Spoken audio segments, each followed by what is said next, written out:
Hello, আসসালামু আলাইকুম।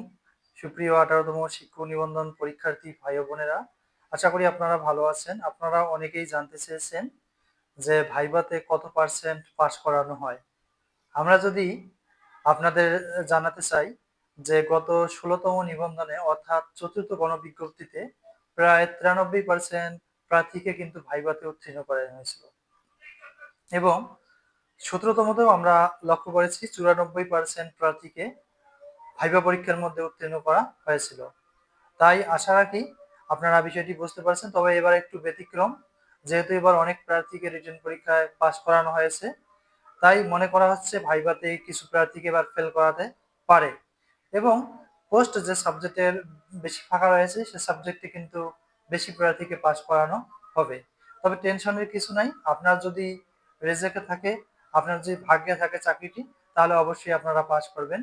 অনেকে বলতেছে যে আমার ১০টা প্রশ্ন করেছিল, আমি ৩টি পাইছি বা ৪টি পেয়েছি, অন্য প্রশ্নগুলোর আনসার করতে পারিনি। আসলে ভাইভাটা হচ্ছে একটা আনকমন কোশ্চেন, যেখানে আপনাকে বিভিন্ন ধরনের প্রশ্ন করা হতে পারে উইদাউট ইওর সাবজেক্ট, আপনার সাবজেক্ট ছাড়াও। তাই এখানে আপনি যে পারেন কি না পারেন তা আপনারা কিন্তু রিটেনে সেটা দেখিয়ে দিয়েছেন। যদি আপনারা কম পারতেন তাহলে কিন্তু রিটেনে পাস করতেন না।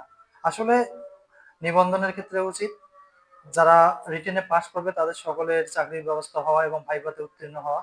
কারণ ভাইভাতে আনকমন বিষয়ে কিছু প্রশ্ন করা হয় যেগুলো তাদের সাবজেক্টের বাইরে। তাই তাৎক্ষণিকভাবে তারা কিন্তু অ্যান্সার করতে পারে না। তবে আমরা ৫ম গণবিজ্ঞপ্তিতে দেখেছিলাম যে ১৭তমতে খুব কম প্রার্থীকে ভাইভাতে ফেল করানো হয়েছে।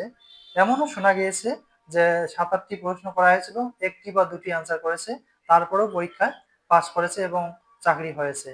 তাই আপনারা আশাবাদী। আমরা আমরা জানি যে আসলে কিছু সাবজেক্টের পোস্টের তুলনায় বেশি প্রার্থীকে রিটেনে উত্তীর্ণ করা হয়েছে। সে সকল সাবজেক্ট নিয়ে অবশ্য দুশ্চিন্তা রয়েছে। আমাদের কমেন্ট করেন অনেকে যে এবার কেমন পাস করাবে। আসলে এটা আসলে বলা অসম্ভব। যেহেতু এটা সম্পূর্ণ নির্ভর করে এনটিআরসি এর উপর। তারা যেভাবে ভাইবা নিচ্ছে এবং কতজন প্রার্থীকে পাস করাবে, এটা মূলত তাদের একান্তই বিষয় এবং তাদের মেন্টালির উপর সেটা নির্ভর করে।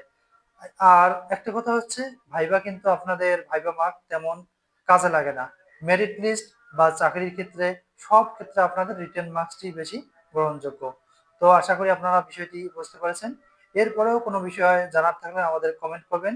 ইনশাআল্লাহ আমরা আনসার দেওয়ার চেষ্টা করব এবং নিবন্ধনমূলক বিভিন্ন তথ্য পেতে আমাদের চ্যানেলটি সাবস্ক্রাইব করুন। আসসালামু আলাইকুম।